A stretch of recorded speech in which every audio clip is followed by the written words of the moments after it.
Now we're going to ask the Raelettes to help us do the next tune. Ray Charles at the piano and singing. Here are the Raelettes.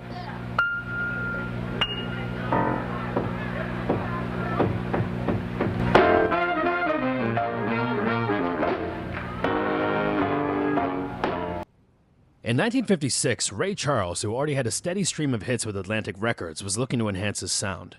Now what he wanted was to bring in a three-part harmony that was going to emulate the call and response of the gospel church into his bluesy, gritty sound he'd been developing. So how did he do this? Right across the bridge in Brooklyn in 1954, a group named the Cookies was formed, which consisted of Dorothy Jones, Darlene McRae, and Dorothy's cousin Beulah Robertson. In 1956, Miss Robinson was replaced by the one and only Margie Hendricks. The group was introduced to Ray Charles through their session work for Atlantic Records through Jerry Wexler. Ray invited the Cookies for a recording session in August of 1956, where they taped Lonely Avenue, I Wanna Know, and Leave My Woman Alone. If you don't want, you don't have to. If you don't want, you don't have to. Say you better leave my woman alone. Girl, I know you are a playboy, and you've got women all over town. But listen, buddy, if you ever sweet talk my little girl, I'm gonna lay your body down. Now, while Ray was able to achieve his record sounding like the church on a Sunday morning, he was also able to use the haunting texture the Raelettes brought by drenching the evenings with the blues.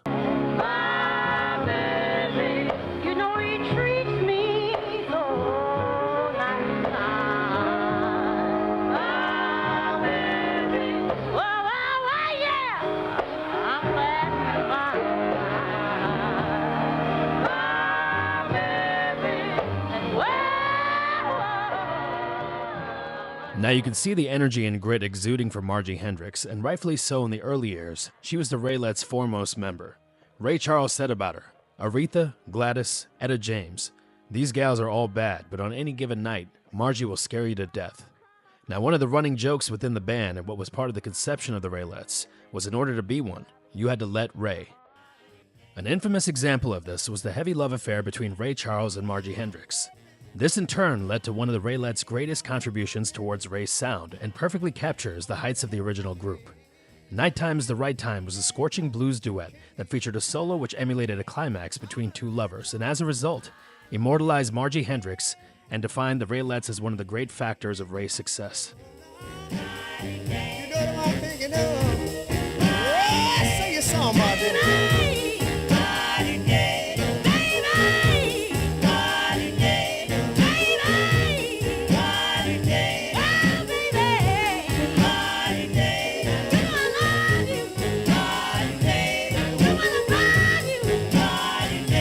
Ray and Margie had many affairs, but she started using drugs and alcohol, and after a final argument in 1964, she was fired from the Raelettes and unfortunately later died in 1973. He picked me up when I was falling in love.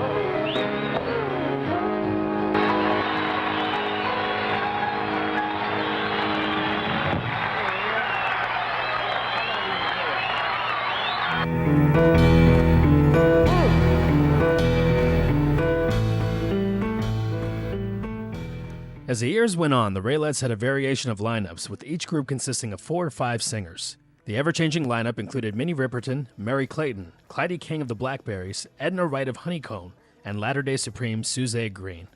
Ray also produced and played piano on solo singles for various Raelettes. He formed Tangerine Records in 1962, and the Raelettes released 3 top 40 R&B hits between 1967 and 1971. No matter the era, the Raelettes brought a flavor which both bluesed up Ray's sound and added a layer of depth to even his most contemporary performances. Let me say this if you don't mind. The eagle flies on Friday.